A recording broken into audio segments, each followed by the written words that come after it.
Saat ku memujimu, Kau bertata di atas pujian. Saat ku menyembahmu, Roh-Mu bekerja. Saat ku memujimu, Kau bertata di atas pujian. Ku angkat hatiku, ku pandang kekudusan-Mu. Saat ku sembah, ku pujimu, Kau rasakan kehadiran-Mu Tuhan. Saya undang semuanya bangkit berdiri. Kita nyanyikan lagu ini dari awal. Saat ku menyembahmu, Roh-Mu bekerja.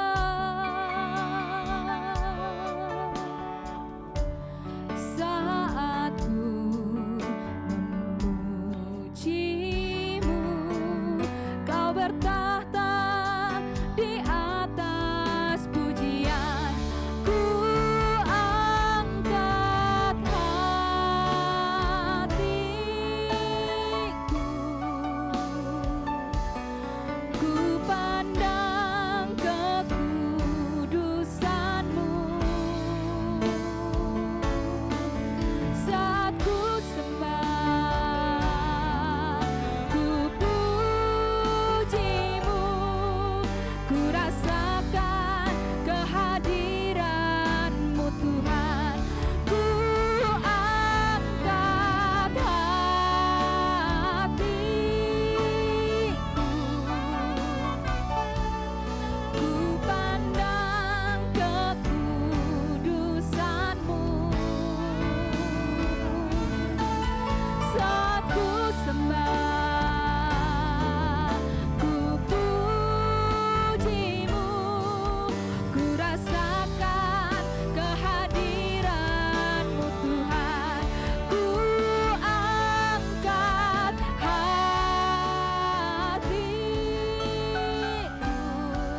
kami pandang kekudusan-Mu Tuhan, kekudusan-Mu. Saat ku sembah, ku pujimu, ku rasakan kehadiran-Mu Tuhan.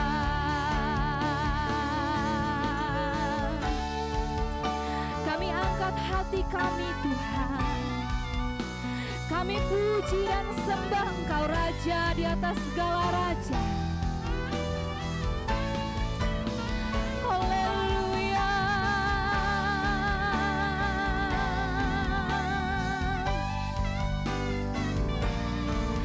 Karena saat kami menyembah-Mu, Roh-Mu bekerja dalam setiap kehidupan kami Bapa. Kami angkat hati kami,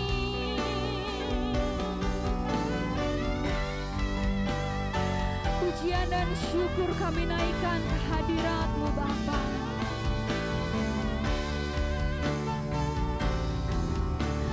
Haleluya.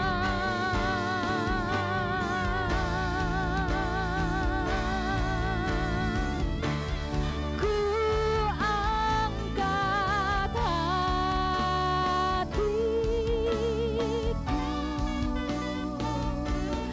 ku pandang kekudusan-Mu.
terima kasih untuk setiap berkat-Mu Tuhan. Terima kasih untuk penyertaan-Mu Bapa.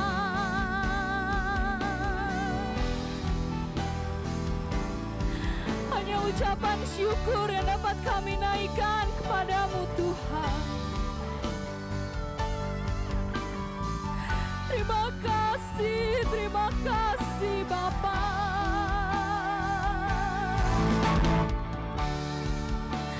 Tiada terukur besar kasih setia-Mu Bapa. Kami boleh ada sampai saat ini itu hanya karena kemurahan-Mu Tuhan. Haleluya.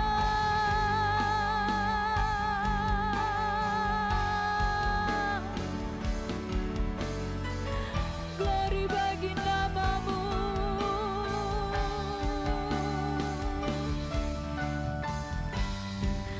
Haleluya, haleluya.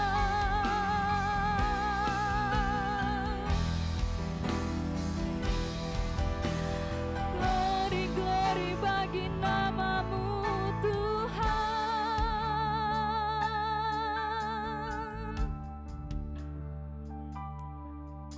Hadirlah di tengah-tengah kami pada pagi hari ini Bapa. Kami mau angkat hati kami Tuhan. Kami mau pandang kekudusan-Mu Bapa.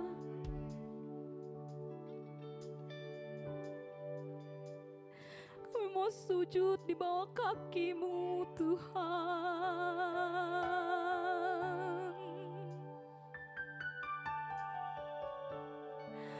Terima kasih Yesus.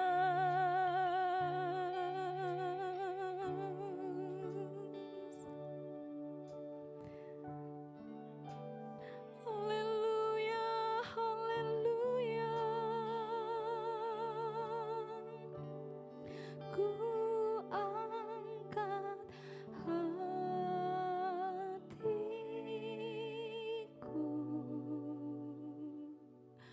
ku pandang kekudusan-Mu.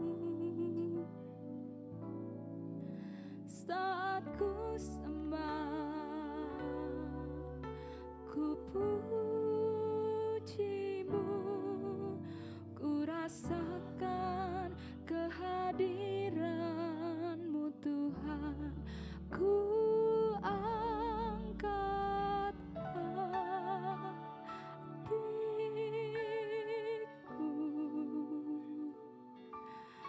ku pandang kekudusan-Mu.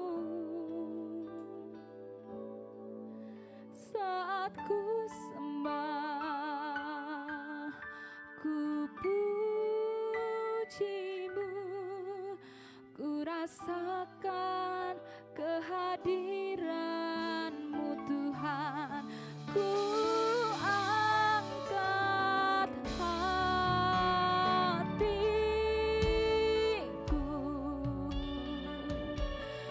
ku pandang kekudusan-Mu.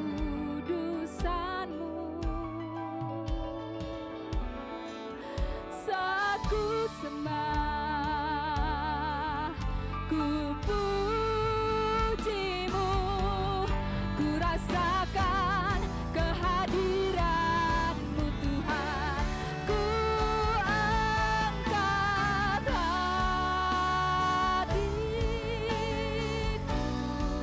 haleluya.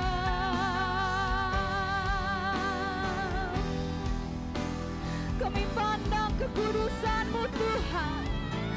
Saat kami sembah-Mu, saat kami memuji-Mu, kami boleh rasakan kehadiran-Mu Tuhan.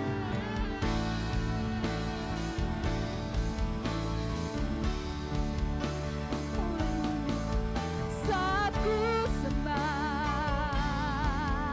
ku puji-Mu, ku rasakan kehadiran-Mu Tuhan. Saat ku sembah,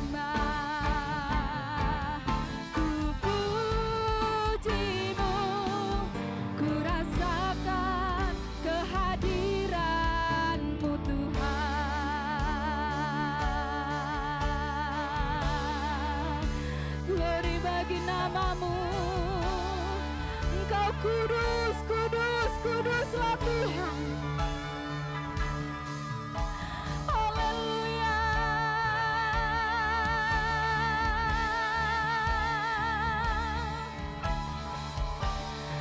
Glory bagi namamu Tuhan.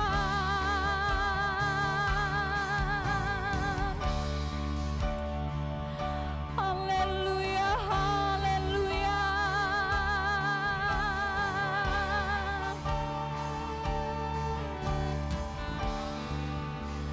Kudus, kuduslah,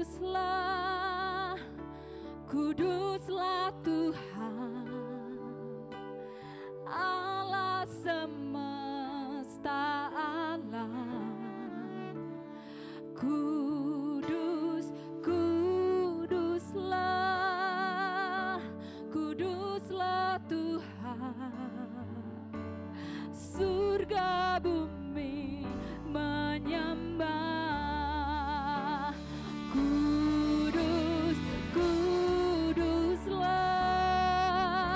kuduslah Tuhan, Allah semesta alam. Kudus, kuduslah,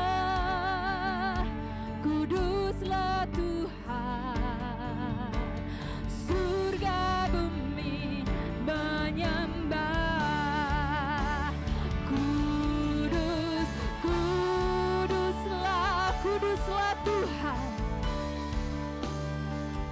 Allah semesta alam.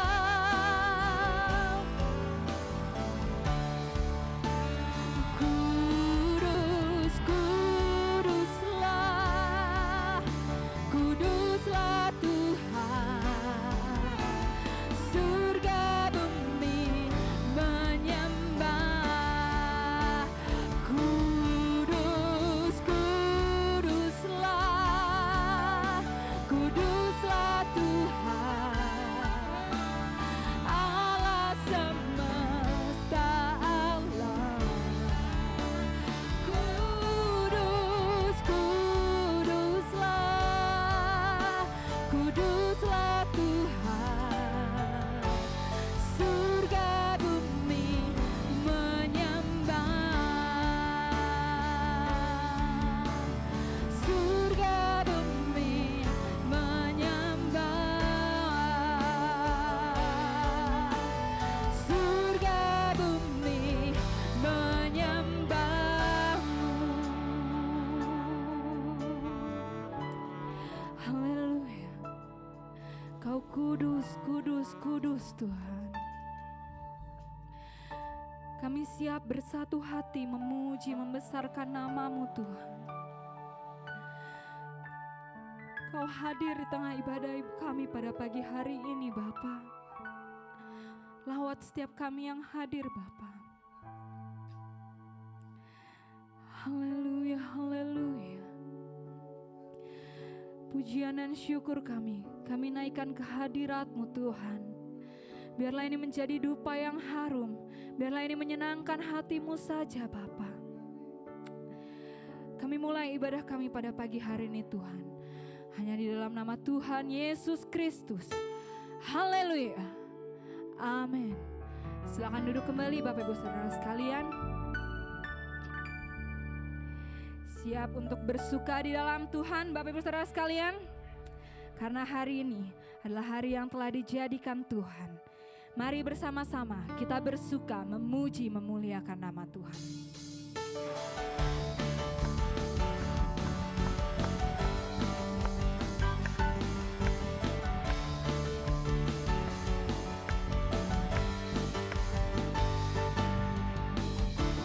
Hari ini hari yang telah dijadikan Tuhan.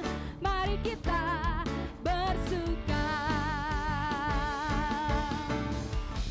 Hari ini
kiri Bapak Ibu Saudara sekalian.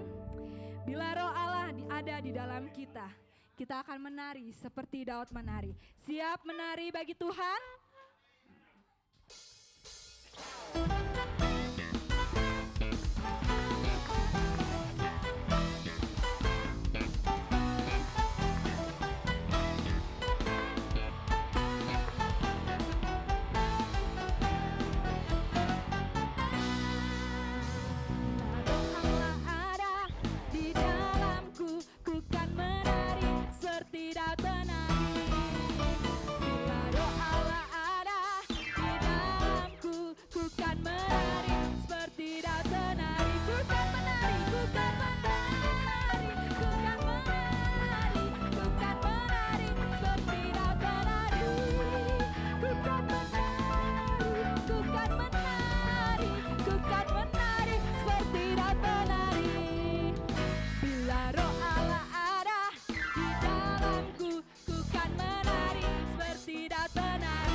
Padamu Tuhan. Haleluya. Kami mau menari seperti Daud menari. Karena Roh-Mu ada di dalam setiap kami.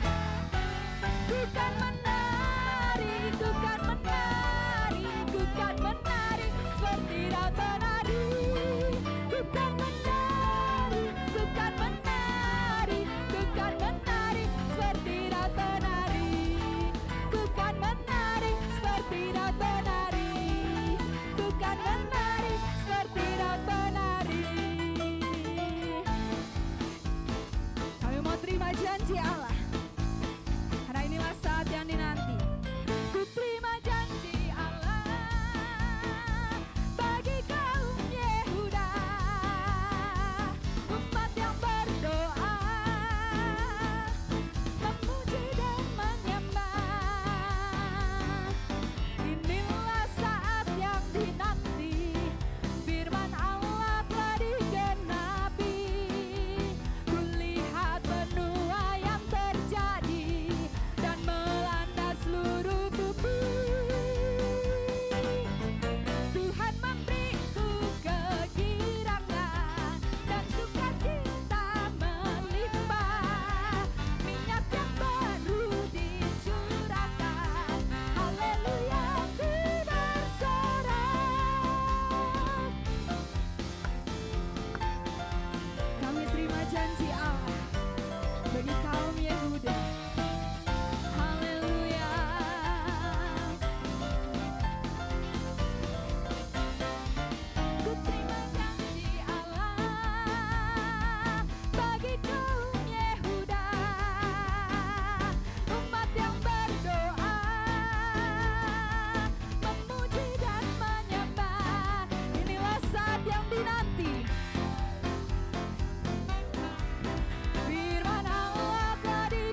siapkan hati kita untuk diisi dengan kebenaran firman Tuhan. Kami percaya janji-Mu ajaib Tuhan, terukir dalam setiap kehidupan kami Bapa. Kami mau berserah di dalam kekuatan-Mu Tuhan.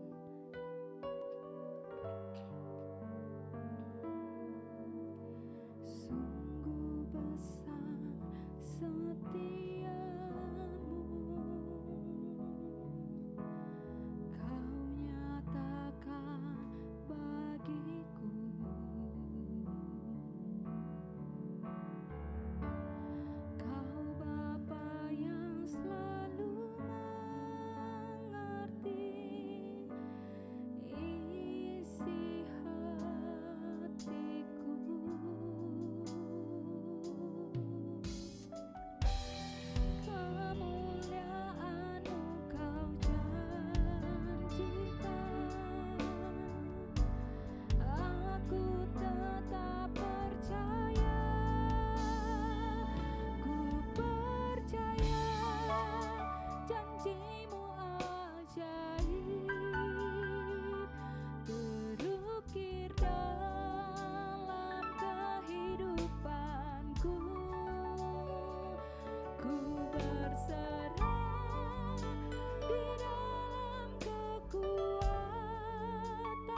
percaya senantiasa dan kami pegang terus janji Tuhan. Itulah yang menjadi kekuatan di dalam hati, roh dan jiwa kami Tuhan. Dalam kami menghidupi, dalam kami melangkah, dalam kami berjalan Tuhan. Meski kami tidak tahu dalam ujung perjalanan hidup kami, tapi kami tetap pegang janji firman Tuhan yang menuntun dan menerangi setiap langkah kaki kami. Terima kasih banyak Bapa. Terima kasih, kami bersyukur bila mana kami ada sampai dengan waktu hari ini Tuhan. Kami telah boleh memuji, menyembah, memuliakan nama Tuhan. Kami telah boleh bersorak-sorai ya Tuhan, memuji, mengeluhkan dan memuliakan nama Tuhan. Terlepaslah segala apapun beban berat kami Tuhan. Ketika kami bawa hidup kami ke dalam tangan pengasihan Tuhan. Diteguhkan dan dikuatkanlah jiwa kami melalui pujian dan penyembahan. Dan biarlah pujian juga yang kami boleh naikkan itu bukan keluar dari bibir dan lidah kami saja, tapi sungguh Tuhan menjadi pernyataan dan pengakuan kami di hadapan Tuhan bahwa kami adalah umat-Mu, pemuji, penyembah di dalam roh dan kebenaran. Karena itu Tuhan, biarlah pujian kami boleh menjadi dupa yang berbau harum di hadapan Tuhan. Bersyukur, berterima kasih buat tim Praise and Worship yang telah membawa kami dalam masuk hadirat Tuhan.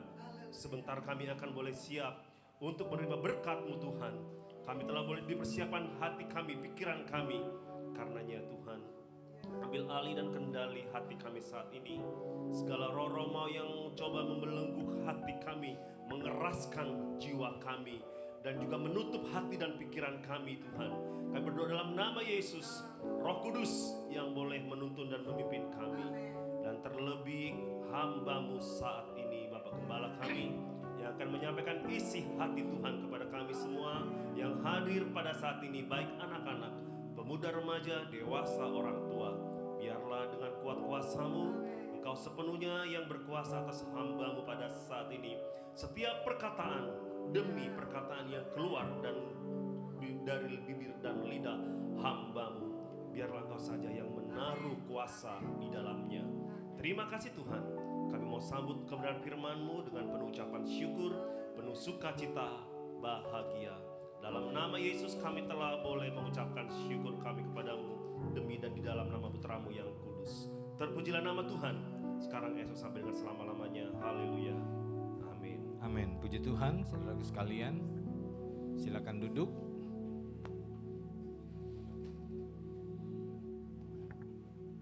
Saatnya kita akan mendengarkan kebenaran firman Tuhan.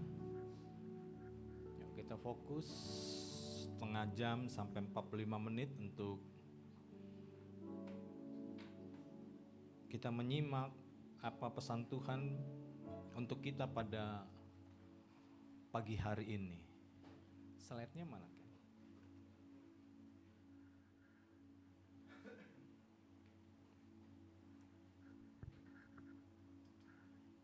Kita fokus untuk mendengarkan firman.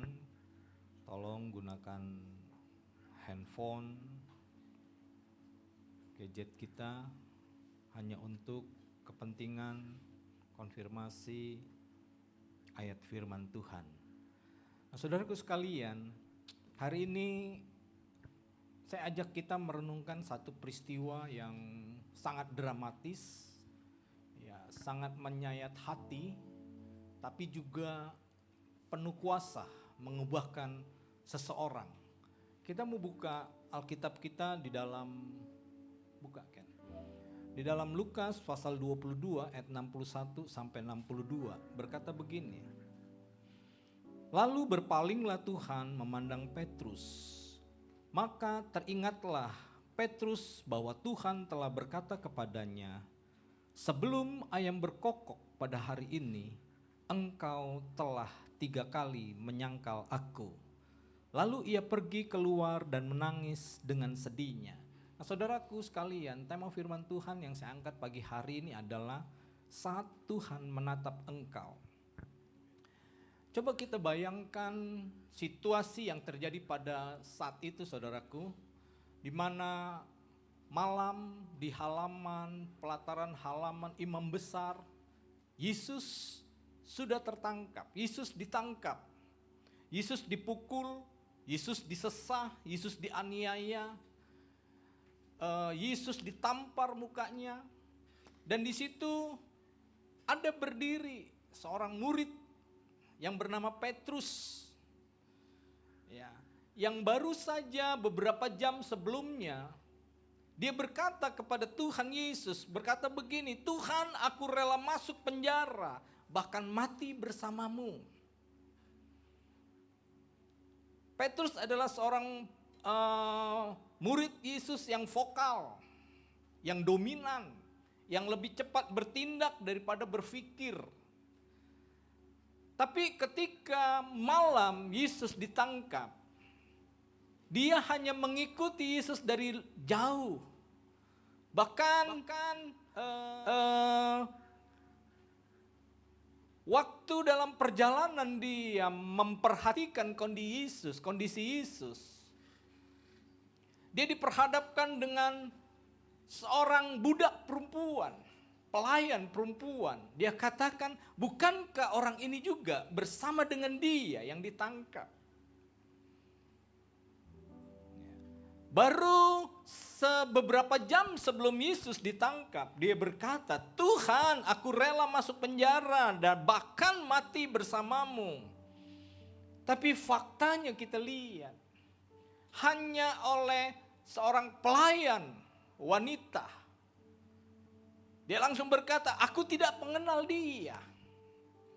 Sampai 3 kali dikonfirmasi.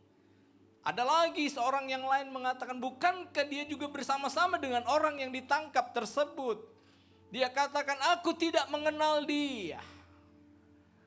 Sementara beberapa jam sebelumnya dia dengan lantang berkata, "Aku rela masuk penjara dan mati, bahkan mati bersama-sama dengan engkau." Dan kita melihat ketika ayam berkokok, Yesus memalingkan mukanya memandang kepada Petrus. Tatapan yang hanya menatap, tidak ada kata-kata yang keluar dan tidak ada penghakiman di mata Yesus. Tapi tatapan itu membuat hancur hatinya Petrus. Waktu dia melihat tatapan Yesus, dia baru tersadar bahwa perkataan Yesus, "Sebelum ayam berkokok, engkau 3 kali menyangkal aku." Begitu dia memandang tatapan Yesus, hancur hatinya. Dia lari dengan hati yang pahit keluar, menjauh. Nah, saudaraku sekalian, kalau boleh saya bertanya hari ini, kalau seandainya Tuhan menatap engkau, kira-kira apa yang dilihat dari kehidupan kita? Apakah dia dapati kita sebagai murid yang setia? Atau hanya sebatas seorang Kristen yang rajin beribadah, rajin mengikuti ibadah-ibadah yang ada, ke gereja, kegiatan gereja, rajin dalam pelayanan. Tetapi sesungguhnya menyangkal dia dalam perjalanan kehidupan hari-hari kita. Dalam kita belajar, dalam kita sekolah, dalam kita bekerja, dalam kita berusaha. Tidak ada mencerminkan Yesus di dalamnya. Penyangkalan demi penyangkalan. Mungkin bukan secara verbal kita menyangkal Yesus. Tapi melalui tindakan-tindakan yang kita lakukan selama ini. Nah, saya tulis begini, saudaraku. Coba slide-nya, Ken. Bahaya terbesar bagi orang Kristen bukanlah serangan dari luar, tetapi hati yang diam-diam menyangkal Yesus di dalam. Kalau kita menyadari, saudaraku sekalian, mungkin tadi saya katakan kita tidak secara verbal kita berkata, "Saya nggak percaya Yesus." Tapi dari kehidupan hari-hari yang kita jalani, itu tidak mencerminkan Yesus ada di dalam kehidupan kita. Itu sama aja kita menyangkal Yesus. Makanya seringkali saya tekankan hidup sepikiran dan seperasaan. Karena ketika kita sepikiran dan seperasaan, waktu kita mau berbuat salah ada sesuatu yang mengingatkan di dalam diri kita. Roh Kudus itu kuat mengingatkan diri kita. Karena ada perjuangan yang sesungguhnya secara tidak sadar itu tertrigger di dalam diri kita, di dalam pikiran bawah sadar kita. Kita tahu mana yang benar, mana yang salah. Nah, hari ini kita akan belajar dari perjalanan Petrus. Bukan tanpa alasan kisah ini ditulis di dalam Alkitab, saudaraku. Pasti ada alasannya buat kita.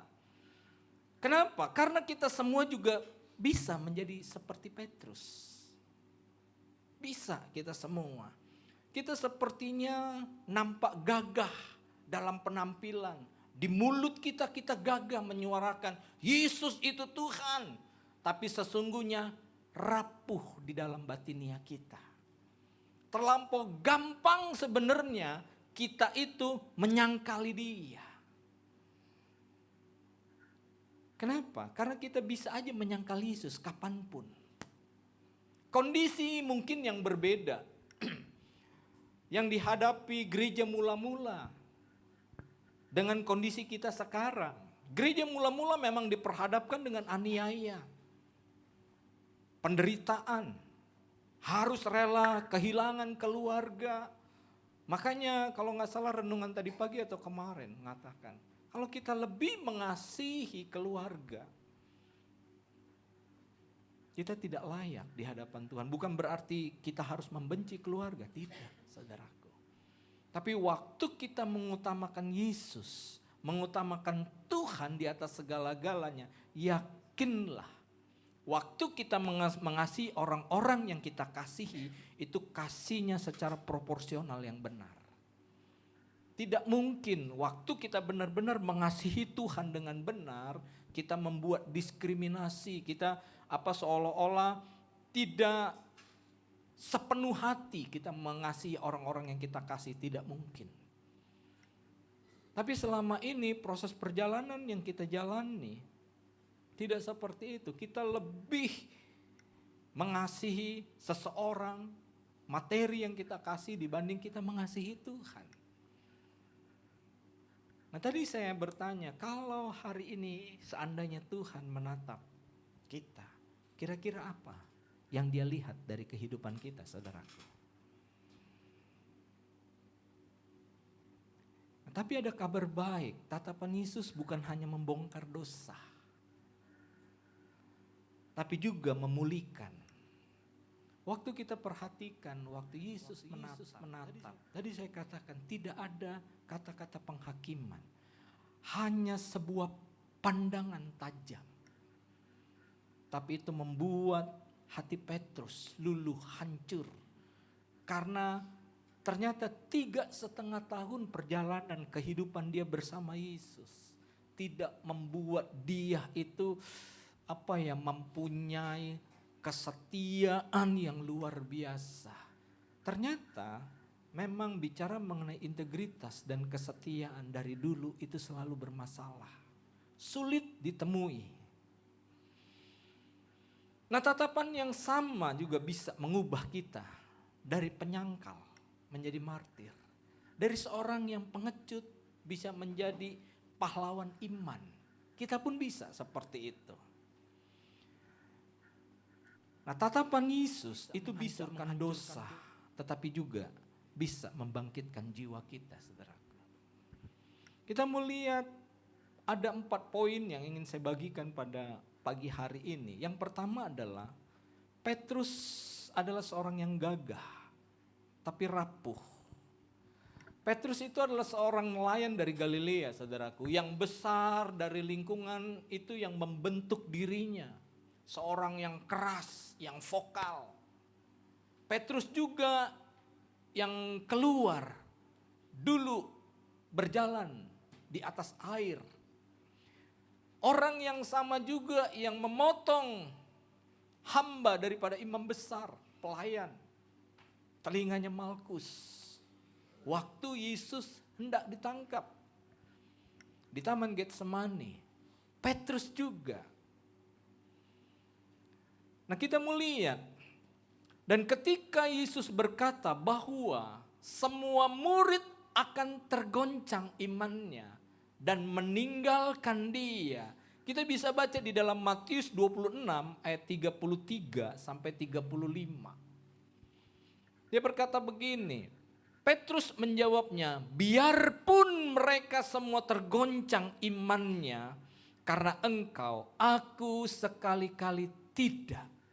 Yesus berkata kepadanya, aku berkata kepadamu, sesungguhnya malam ini sebelum ayam berkokok engkau telah menyangkal aku 3 kali. Kata Petrus kepadanya, sekalipun aku harus mati bersama-sama engkau, aku tak akan menyangkal engkau. Semua murid yang lain pun berkata demikian. Sebuah respon yang sangat luar biasa kalau kita lihat di situasi seperti itu. Memang dibutuhkan satu penegasan, satu konfirmasi dari orang-orang yang disampaikan berita itu, bahwa semua murid akan tergoncang imannya dan akan meninggalkan dia. Tapi apa yang Petrus katakan, sekali-kali aku tidak akan meninggalkan engkau. Nah, kita mau lihat, kata yang dipakai Alkitab untuk menyangkal itu dia menggunakan kata arneomai. Menyangkal dengan keras, dengan sumpah. Artinya apa? Bukan sekedar pura-pura lupa, tetapi benar-benar menolak. Seakan-akan ia sama sekali tidak kenal Yesus. Dan ini fakta yang ditemui. Ketika Yesus ditangkap di halaman rumah imam besar, dia dengan lantangnya berkata, aku tidak mengenal dia. Mengerikan kalau kita mengerti arti arneomai ini, saudaraku. Menyangkal dengan keras, dengan sumpah. Berarti itu benar-benar 3,5 tahun perjalanan bersama Yesus hilang sekejap. Waktu diperhadapkan dengan situasi yang chaos. Secara kasat mata, secara manusiawi, mungkin kita bisa menerima alasan supaya dengan alasan biar selamat. Tapi Alkitab katakan barang siapa menyangkal anak manusia, tidak mengakui anak manusia di hadapan manusia, dia pun tidak diakui di hadapan Bapa. Sepertinya sederhana. Tapi arneomai ini berarti menyangkal dengan keras, dengan sumpah. Bukan sekedar pura-pura lupa, bukan. Ada orang yang memang lupa, gak kenal. Itu beda, bukan arneomai artinya. Tetapi benar-benar menolak seakan-akan ia sama sekali tidak kenal sama Yesus. Makanya ketika Yesus menatap matanya, walaupun tanpa perkataan, itu meluluhkan hatinya, mengingat semua perjalanan dia bersama Yesus. Baru beberapa jam sebelumnya, sekalipun semuanya tergoncang imannya, aku sekali-kali tidak. Aku rela masuk penjara bahkan mati bersama-sama dengan engkau. Baru diperhadapkan dengan hamba perempuan, udah ketakutan, menolak dengan keras. Luar biasa, saudaraku, kalau kita melihat waktu respon pertama kali, murid-murid diberitakan kepada Yesus informasi seperti bahwa mereka akan meninggalkan. Langsung responnya, aku sekali-kali tidak. Dan semua murid berkata hal yang sama. Luar biasa sesungguhnya pernyataan itu. Tetapi inilah titik kelemahan Petrus sesungguhnya. Dia terlampau mempunyai kepercayaan diri yang kuat. Dia merasa mampu dengan kemampuan kekuatannya sendiri. Tapi ternyata waktu dia diperhadapkan dengan sebuah kenyataan kecil, seorang hamba perempuan, dia langsung menolak, menyangkal. Aku tidak kenal dia. Nah, saudaraku sekalian, bukankah ini juga yang sering menjadi keadaan kita? Kita sering diperhadapkan hal-hal seperti ini. Kita bisa berkata, saya tidak mungkin jatuh dalam dosa itu. Sering bukan? Kita merasa, kita mampu untuk hal itu mah kita bisa menang lah. Tapi justru disitulah letak kejatuhan kita. Nah, Rasul Paulus berkata di dalam 1 Korintus 10 ayat 12 begini. Sebab itu, siapa yang menyangka bahwa ia teguh berdiri, hati-hatilah supaya ia jangan jatuh. Nah, kalau kita perhatikan, Petrus itu jatuh bukan karena dia tidak cinta Yesus. Bukan dia tidak sayang kepada Yesus. Sesungguhnya bukan karena dia tidak setia. Tapi karena dia terlampau menganggap remeh kelemahan yang ada dalam dirinya. Dan banyak orang Kristen kita jumpai hari-hari ini juga.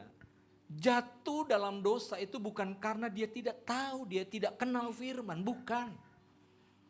Dia tahu kok mana yang benar, mana yang salah. Secara norma hukum dunia aja tahu salah. Tapi kadang-kadang tidak punya kemampuan. Kenapa? Karena terlalu percaya diri. Akhirnya bermain dengan api. Sudah tahu titik lemahnya, saya yakin dan percaya seseorang itu bisa mengenali dirinya. Di mana sih titik lemahnya, apalagi laki-laki. Titik lemahnya yang terutama laki-laki itu dalam hal seks, perempuan. Sudah tahu titik lemah di situ, cuma kadang-kadang kita sok kuat. Bermain di lingkungan-lingkungan yang membuat kita gampang sekali jatuh. Akhirnya jatuh kita. Apalagi bagi seseorang yang memang tahu berat, lemahnya di situ sangat kuat. Menghindarlah. Dan ini yang dialami oleh Petrus. Dia bukannya tidak cinta Yesus, bukan. Tapi dia anggap remeh kelemahan dia. Itu juga yang seringkali kita temui dalam diri kita. Kita terlampau sombong. Kita merasa mampu, kita kuat. Gak mungkin jatuh dalam hal itu. Dalam hal keuangan, dalam hal kesetiaan. Ini yang kita jumpai. Yang kedua kita masuk. Saat Tuhan menatap engkau.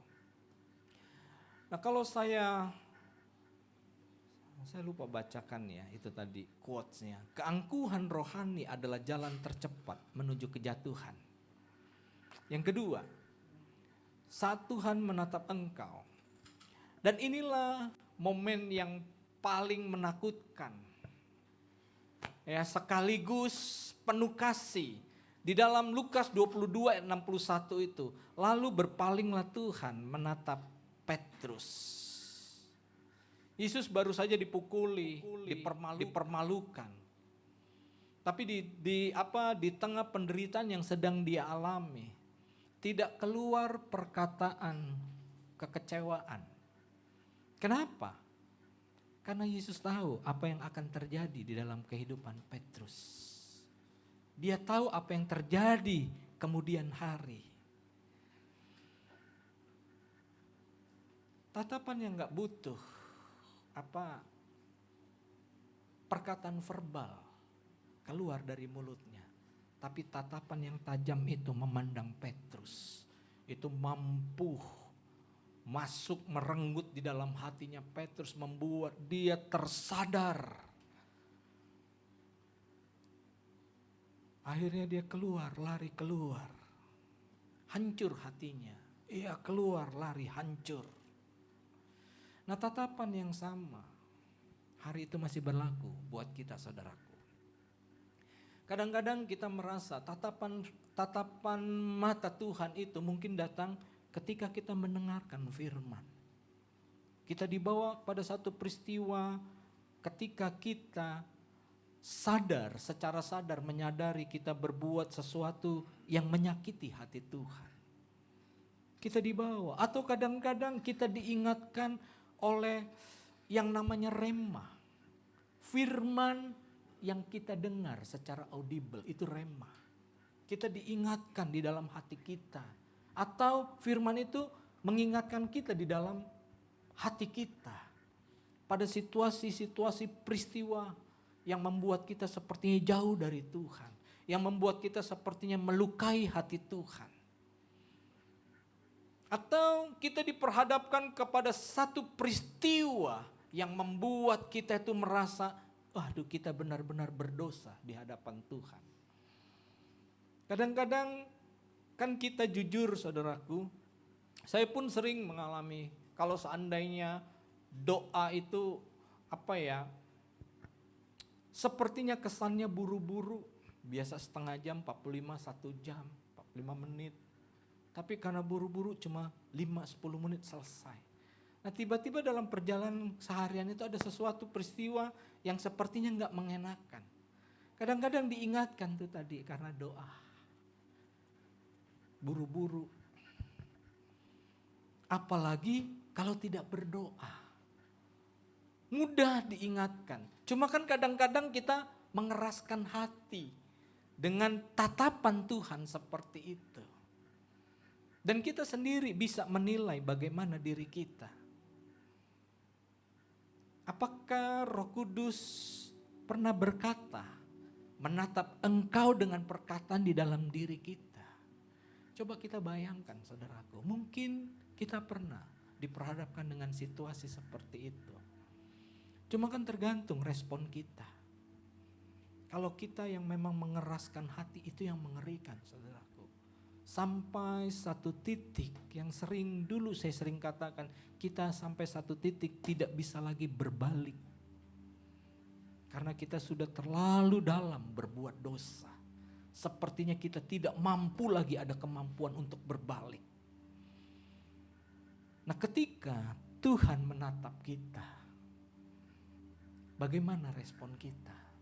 Tatapan yang masih sama ketika Yesus menatap Petrus. Itu pun seandainya saat ini dia sedang menatap kita. Kita review perjalanan kita ke belakang selama ini.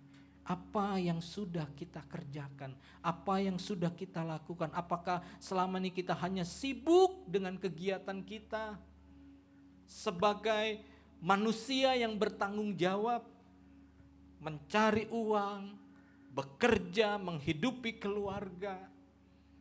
Itu tidak salah, saudaraku. Tapi ada satu hal yang paling esensi dalam kehidupan ini. Bagaimana ketika dia menatap apa yang dia temui di dalam diri kita. Itu yang perlu kita renungkan. Kan slide-nya kan. Yesus tidak perlu berkata banyak. Cukup tatapannya membongkar seluruh kepalsuan hidup kita. Kalau kita mau jujur, saat kita ingin membangun satu komitmen di dalam diri kita, kita mau hidup benar. Kita sering temui ini. Kalimat seperti ini. Yesus tuh gak perlu berkata banyak. Cukup tatapannya itu membongkar seluruh kepalsuan hidup kita. Karena selama ini sejujurnya seseorang itu hanya takut ketahuan dosanya terbongkar. Begitu terbongkar baru menyesal. Nanti kita akan lihat itu di bagian ketiga. Nah ini, Yesus tidak perlu berkata banyak. Cukup tatapannya itu membongkar seluruh kepalsuan hidup kita. Tatapan yang sama yang Petrus dapati di dalam tatapannya Yesus. Bukan tatapan penghakiman, tapi tatapan yang penuh kasih. Walaupun dia tahu Petrus sudah menyangkal dia 3 kali. Tapi tidak ada tatapan penghakiman. Nah tatapan yang sama juga itu berlaku dalam kehidupan kita. Kita mau lihat yang ketiga. Bertobat seperti Petrus, bukan seperti Yudas. Nah saudaraku sekalian, kalau kita lihat.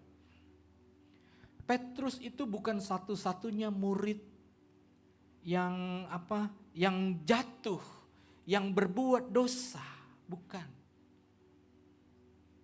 Ada juga murid yang lain bernama Yudas.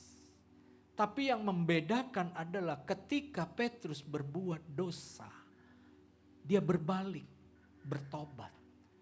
Sedangkan Yudas, waktu dia berbuat dosa, dia tidak berbalik, tapi dia mengambil keputusan bunuh diri. Ada dua kata yang dipakai dalam di kata bertobat itu, saudaraku. Yang pertama adalah metanoia, ini pertobatan sejati. Artinya apa? Ketika seseorang berjalan arahnya salah, dia menyadari, dia langsung berbalik.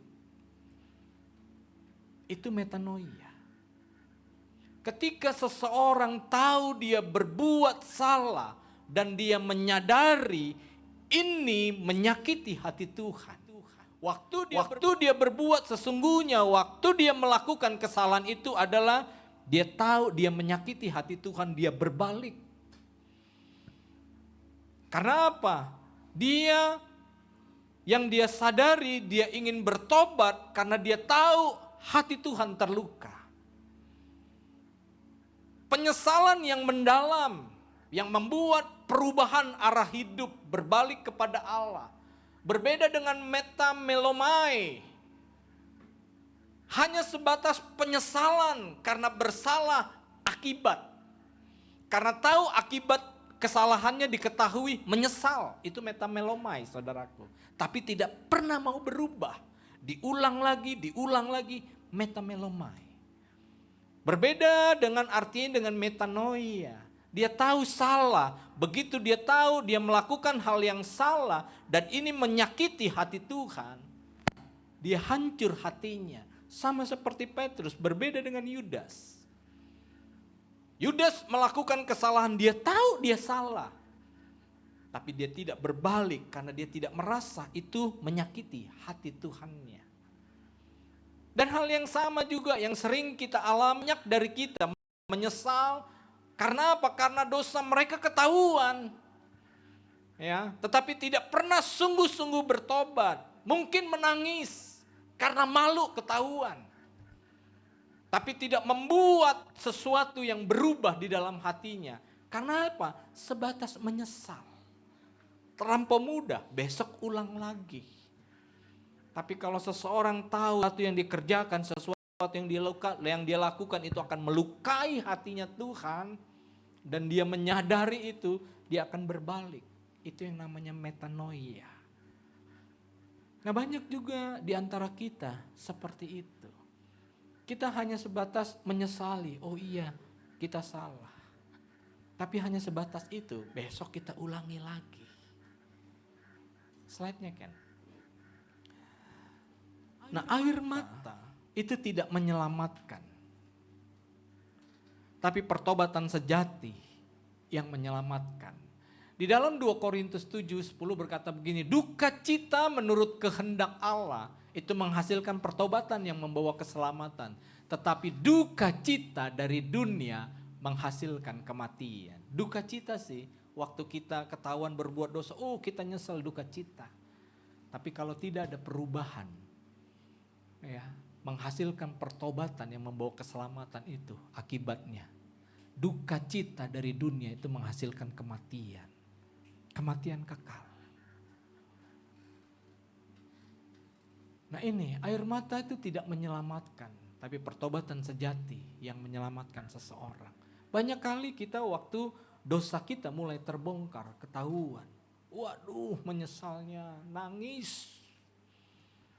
Karena seluruh orang-orang yang tahu, yang begitu mempercaya kita selama ini mengetahui keburukan kita. Tapi kalau tidak sungguh-sungguh membuat perubahan, pertobatan, ini mengerikan. Tadi 2 Korintus 7 ayat 10. Tetapi duka cita dari dunia itu menghasilkan kematian. Yang keempat, kita mau lihat, dari penyangkal menjadi martir. Nah di dalam Yohanes 21 ayat 15 sampai 19 saya mau bacakan ini, satu kisah ini saudaraku. Yohanes 21, ini kisah setelah Yesus bangkit. Dia menemui kembali murid-muridnya. 21 ayat 15, saya katakan, saya bacakan, gembalakanlah domba-dombaku. Sesudah sarapan Yesus berkata kepada Simon Petrus, Simon anak Yohanes, apakah engkau mengasihi aku lebih daripada mereka ini? Jawab Petrus kepadanya, benar Tuhan, engkau tahu bahwa aku mengasihi engkau. Kata Yesus kepadanya, gembalakanlah domba-dombaku. Kata Yesus pula kepadanya untuk kedua kalinya, Simon anak Yohanes, apakah engkau mengasihi aku? Jawab Petrus kepadanya, benar Tuhan, engkau tahu bahwa aku mengasihi engkau. Kata Yesus kepadanya, gembalakanlah domba-dombaku. 17. Kata Yesus kepadanya untuk ketiga kalinya, Simon anak Yohanes, apakah engkau mengasihi aku? Maka sedih hati Petrus karena Yesus berkata untuk ketiga kalinya, apakah engkau mengasihi aku? Dan ia berkata kepadanya, Tuhan, engkau tahu segala sesuatu, engkau tahu bahwa aku mengasihi engkau. Kata Yesus kepadanya, gembalakanlah domba-dombaku. Nah saudaraku sekalian, kalau kita tidak melihat sampai bahasa aslinya, sepertinya ini kalimat yang sama, yang dipertanyakan Yesus kepada Simon Petrus. Tapi ternyata di dua kalimat pertanyaan pertama, waktu Yesus bertanya apakah engkau mengasihi aku, dia menggunakan kata kasih, di sini dia menggunakan kata agapao, agape. Kasih tanpa syarat, kasih tanpa batas. Tapi apa balasan dari Petrus? Ya Tuhan, engkau tahu aku mengasihi engkau. Nah kalimat yang digunakan oleh Petrus itu bukan agape, agapao, tapi phileo. Kasih persaudaraan yang terbatas. Standar yang tinggi. Awalnya Yesus menginginkan jawaban dari Petrus. 2 kali bertanya lagi Yesus dengan kata yang sama, pakai agapao, agape. Tapi kembali Petrus menjawab dengan phileo. Akhirnya Yesus tahu keterbatasan Petrus. Dia turunkan di kalimat yang ketiga. Waktu dia bertanya apakah engkau mengasihi aku, dia tidak lagi menggunakan agape. Dia menggunakan phileo. Karena apa? Yesus tahu keterbatasan Petrus. Kenapa juga harus 3 kali konfirmasi pertanyaan itu? Ini untuk memulihkan kehidupan Petrus dari 3 kali penyangkalan yang dia lakukan. Apakah engkau mengasihi aku dengan kasih yang tak bersyarat, tak terbatas? Ternyata Petrus memang saat itu belum mampu mengasihi Yesus dengan kasih yang sama yang Yesus kasihi. Kasih agape. Akhirnya Yesus ketiga kali dia turunkan. Baru dia temukan keterbatasan seorang Petrus. Gembalakanlah domba-dombaku. Nah sejak hari itu Petrus berubah total saudaraku. Berubah begitu kuasa Tuhan menguasai dirinya. Petrus berubah. Bahkan tradisi gereja mencatat, dia berkata, saya tidak layak mati seperti sama dengan Tuhanku. Kalau Tuhanku mati secara disalib, secara normal ibaratnya salibnya. Tapi biarkan aku disalib dengan posisi kepala di bawah. Martir. Nah pertobatan itu menghasilkan sesuatu yang luar biasa. Dari penyangkal menjadi martir. Tadi di awal saya katakan kisah ini ditulis bukan tanpa alasan. Kenapa? Karena bisa saja kita juga sama seperti Petrus. Petrus yang sebelum dipulihkan atau berlanjut sampai Petrus yang dipulihkan. Kalau kita tidak berlanjut sampai tuntas dipulihkan karena pertobatan yang sejati, kita berhenti pada batas kita menyangkal Yesus. Ya, tapi kalau kita meresponi dengan benar, hancur hati, berbalik, bertobat, kita bisa dari seorang penyangkal menjadi martir. dari seorang yang penakut menjadi pahlawan iman. Nah, kalau saya kembalikan lagi bertanya, di awal pertanyaan tadi, kalau seandainya Tuhan menatap kita pada pagi hari ini, jujur kita jawab, kira-kira apa yang akan Dia temui di dalam diri kita? Kadang-kadang momen seperti ini membuat kita ada satu, sepertinya kita mau ambil keputusan. Kita mendapat satu magic moment. Oh iya, kita mau ambil keputusan, mau sungguh-sungguh di hadapan Tuhan. Tapi waktu selesai ibadah, kita kembali lagi dengan kehidupan realita kita. Sepertinya ayat-ayat firman Tuhan, khotbah yang disampaikan itu hanya hanya tradisi gereja. Memang di gereja itu ada penyampaian firman, tapi tidak sampai teraplikasi di dalam kehidupan kita. Semua tinggal kembali respon pada diri kita, saudaraku. Bagaimana? Apakah kita hanya terbatas dalam penyangkalan kita kita selesai di situ, atau kita mau seperti Petrus terus ada perubahan, ada pertobatan. Buka slide-nya, Ken.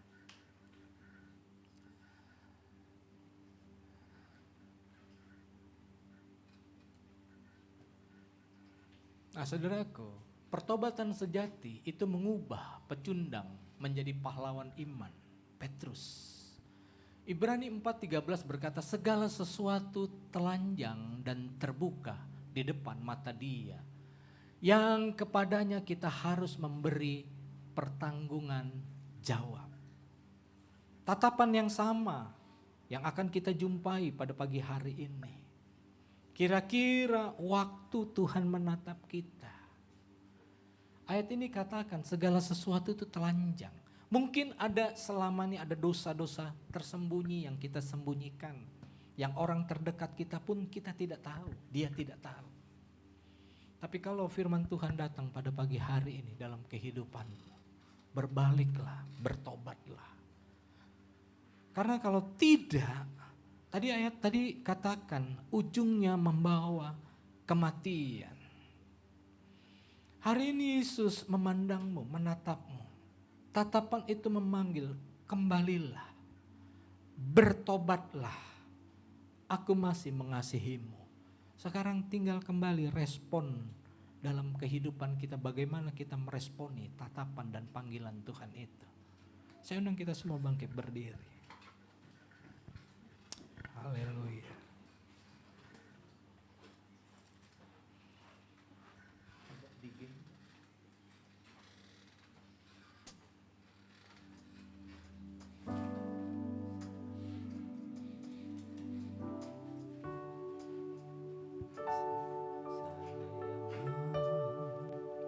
Haleluya, haleluya.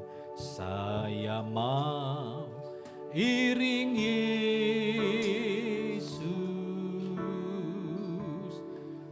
saya mau iring Yesus sampai selama-lamanya. Yuk kita sama-sama nyanyikan lagu ini. Saya mau iring Yesus,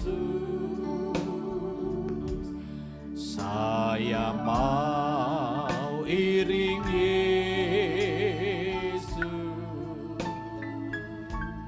sampai selama-lamanya.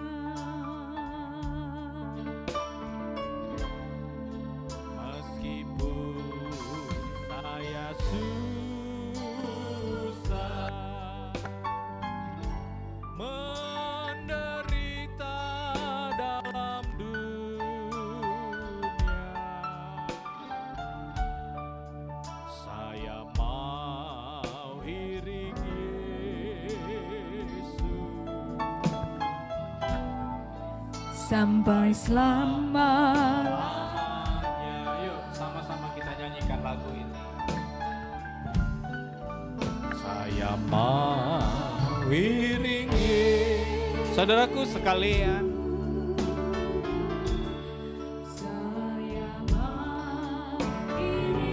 Tatapan yang sama yang masih kita temui, yang masih kita jumpai saat ini,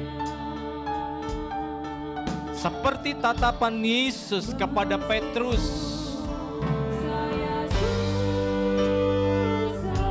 Walaupun sudah 3 kali Petrus menyangkal dia, tapi tatapan itu tetap tatapan penuh kasih. Tatapan yang mengundang pertobatan, respon yang benar. Tatapan itu pun pagi hari ini kita bisa rasakan.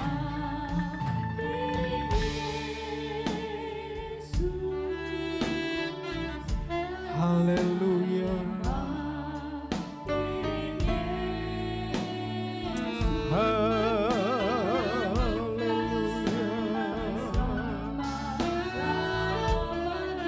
Meskipun saya susah, saya susah, menderita dalam dunia, saya mau iring Yesus sampai selama-lamanya. Saudaraku sekalian,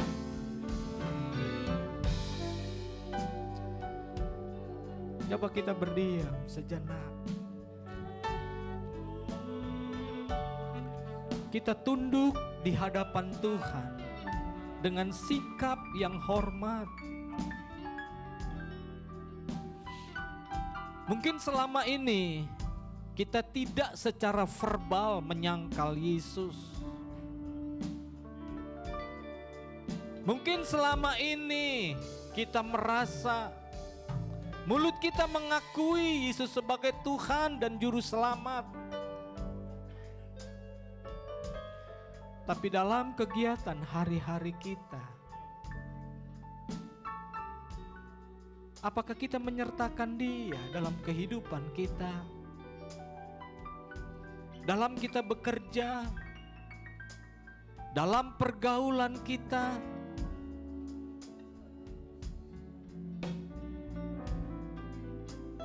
kita bisa jujur, saudaraku. Firman Tuhan datang kepada kita pagi hari ini.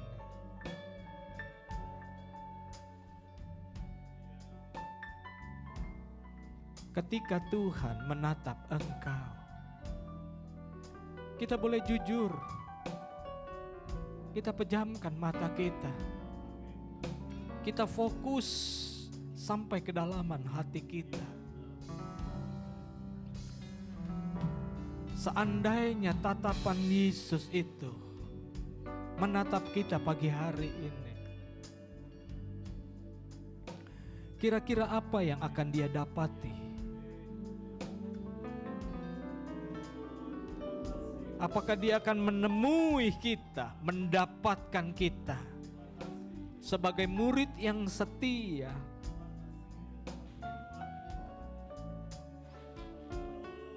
Ataukah ada air mata yang keluar di matanya? Karena yang dia lihat selama ini hanya kekecewaan, duka cita.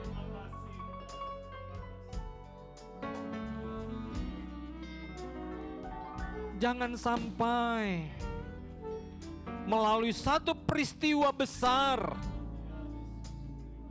yang sepertinya kita tidak sanggup, kita baru disadarkan. Mari saudaraku sekalian, kabar baiknya adalah tatapan yang sama yang masih kita bisa jumpai di wajahnya Yesus ketika Dia melihat kita. Dengan belas kasihannya Dia menatap kita. Kalau kita merasakan tatapan Yesus tersebut, responi. Karena itu tatapan undangan untuk kita berbalik, bertobatlah dan kembalilah kepadanya. Cuma kita sendiri yang bisa menilai bagaimana selama ini kondisi kerohanian kita. Mungkin orang lain tidak tahu dan tidak perlu orang lain tahu. Yang penting cukup engkau akui di hadapan Tuhan dan berbaliklah, metanoia, bukan metamelomai. Mumpung masih ada kesempatan, kemurahan Tuhan yang berlaku kepada kita.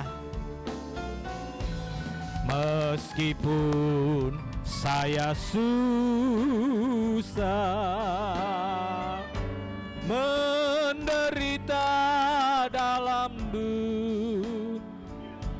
Saya undang Didi maju ke depan. Ya mau iring Yesus, haleluya, sampai selama. Yuk sekali lagi kita nyanyikan lagu ini. Saya mau iring Yesus. Saya mau iring Yesus. Saya mau iring Yesus. Haleluya, sampai selama-lamanya. Saya mau iring Yesus. Saya mau iring Yesus. Haleluya. Saya mau iring Yesus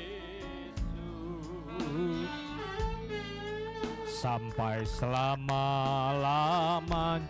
Meskipun saya susah, meskipun saya susah, amin, menderita dalam dunia. Oh haleluya, iring Yesus sampai selama-lamanya. Haleluya, haleluya. Kita tetap dalam penyembahan. Nanti Ibu Gembala berdoa buat firman Tuhan yang sudah disampaikan, juga buat perjamuan suci yang akan kita laksanakan.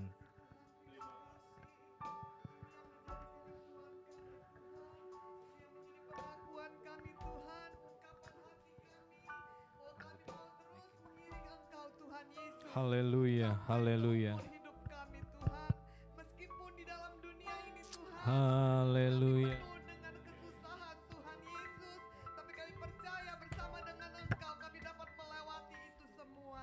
Terima kasih Tuhan, terima kasih buat pagi hari ini, terima kasih buat firman-Mu yang boleh datang dalam setiap kehidupan kami. Haleluya, haleluya. Menegur kami, mengingatkan kami Tuhan di saat Engkau menatap kami.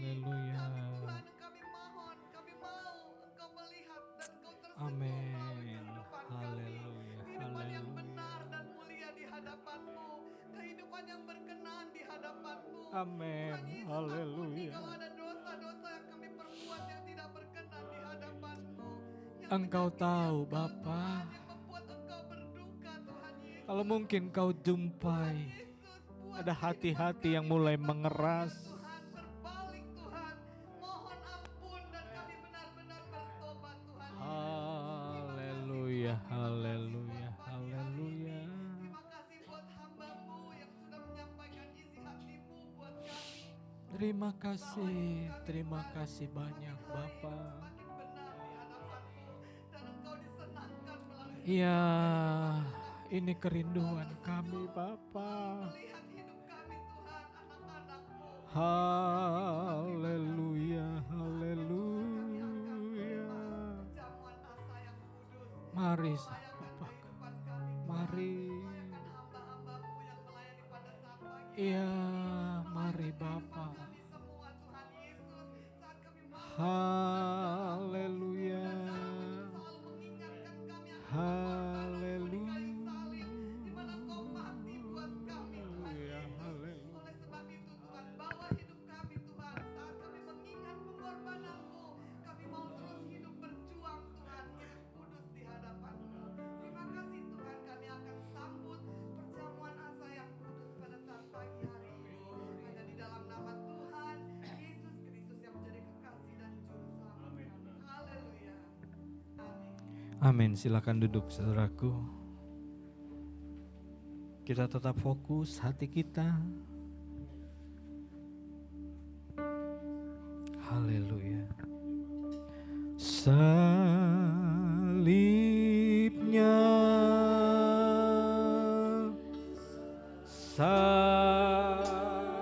salibnya,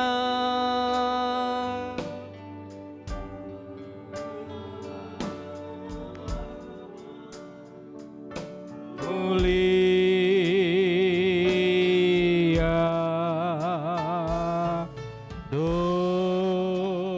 dosaku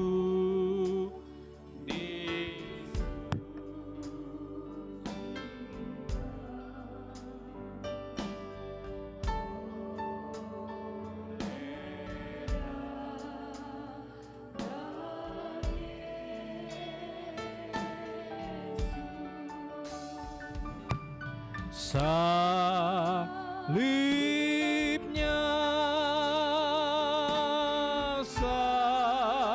salibnya,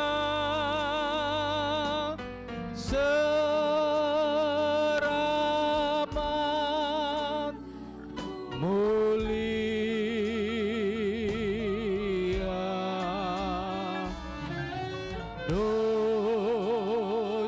dosaku.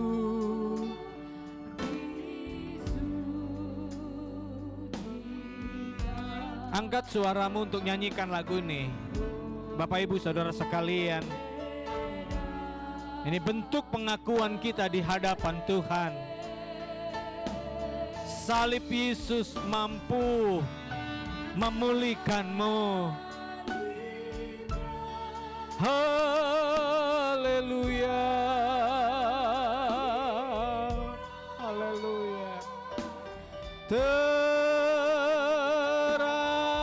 Teramat mulia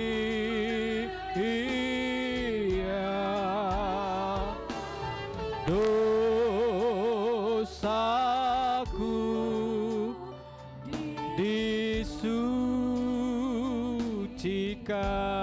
disucikan oleh darah Yesus. Yuk sama-sama nyanyikan salibnya.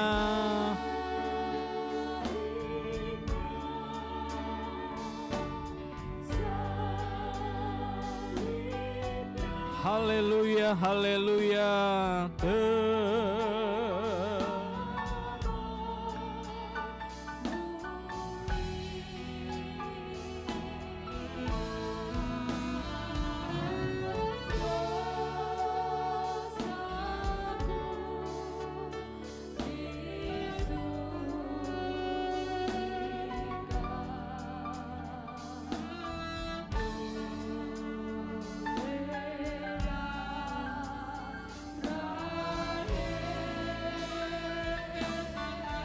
Saya undang kita semua bangkit berdiri.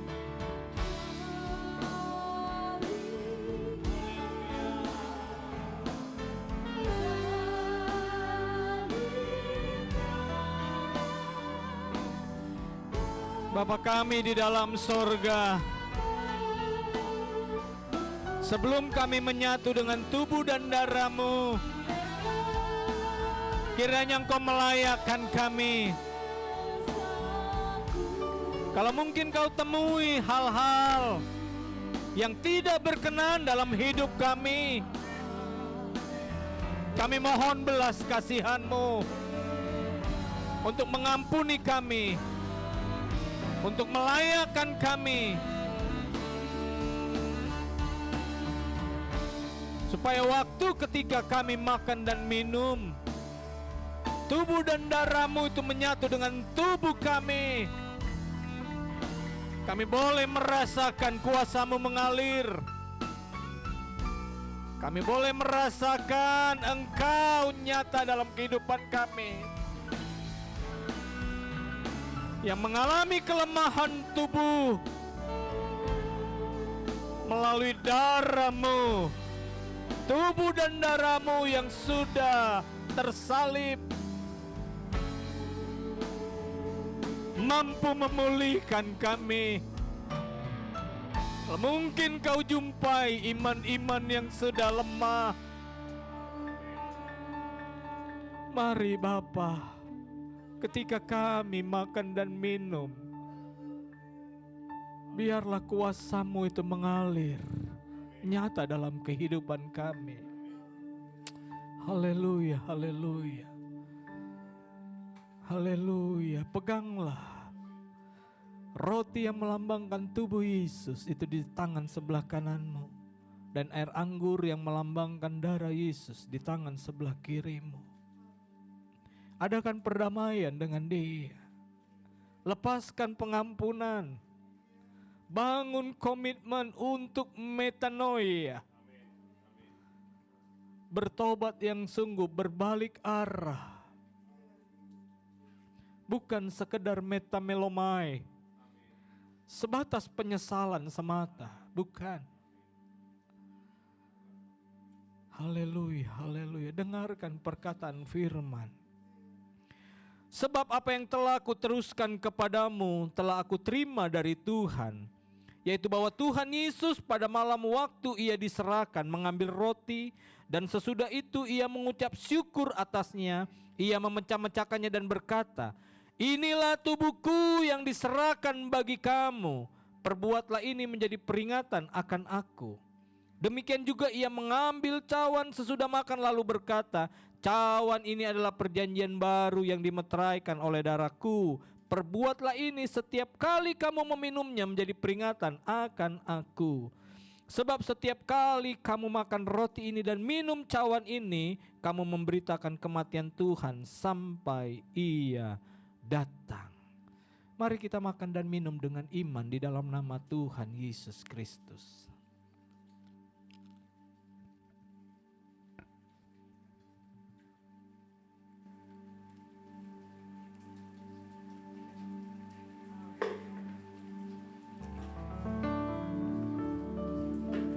Terima kasih buat persekutuan yang indah pagi hari ini Bapa. Hamba-Mu sudah selesai berbicara,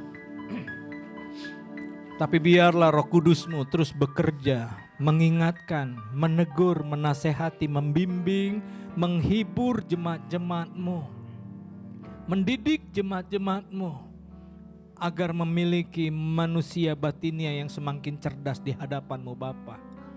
Benar-benar kami menjadi pelaku firman-Mu. Benar-benar kami ingin menyenangkan hati-Mu. Benar-benar kami ingin meresponi tatapan-Mu dalam kehidupan kami. Engkau akan mengubah kami dari seorang yang pecundang menjadi pahlawan iman-Mu Bapa. Terima kasih banyak Bapa dalam sorga. Sebelum kami tutup ibadah kami pada pagi hari ini, kami berdoa buat Aldo yang berulang tahun. Kamu turunkan berkat atas kehidupan anak ini Bapa. Berikan kekuatan, kesehatan dalam kehidupannya, dalam pertumbuhan yang Kau berikan kecerdasan yang daripada-Mu, perlindungan, keselamatan yang daripada-Mu dimanapun dan kemanapun dia berada, penyertaan-Mu sempurna dalam kehidupannya. Berikan kecerdasan dalam sekolahnya, dalam pergaulannya, dalam pertumbuhannya, tumbuh kembangnya. Engkau sertai orang tuanya, Engkau memberkati juga Bapa di dalam sorga. Terima kasih banyak Bapa. Kami akan tutup ibadah kami ini dalam nama Tuhan Yesus Kristus. Pulanglah dengan damai sejahtera. Tuhan yang berjanji menyertai engkau sampai pada kesudahan zaman tetap setia menepati janjinya. Sesuai dengan firman-Nya, Ia akan menyertai engkau kemanapun dan dimanapun engkau berada. Oleh sebab itu, angkatlah kedua tanganmu untuk menerima berkat Tuhan. Tuhan memberkati dan melindungi engkau. Tuhan menyinari engkau dengan wajah-Nya dan memberikan engkau damai sejahtera. Tuhan menghadapkan wajah-Nya kepadamu dan memberikan engkau damai sejahtera. Berkat besar Allah Bapa, cinta kasih Tuhan Yesus dalam persekutuan Roh Kudus tinggal bersama-sama dengan kita sekalian mulai saat ini sampai selama-lamanya. Haleluya. Amin. Tuhan Yesus memberkati.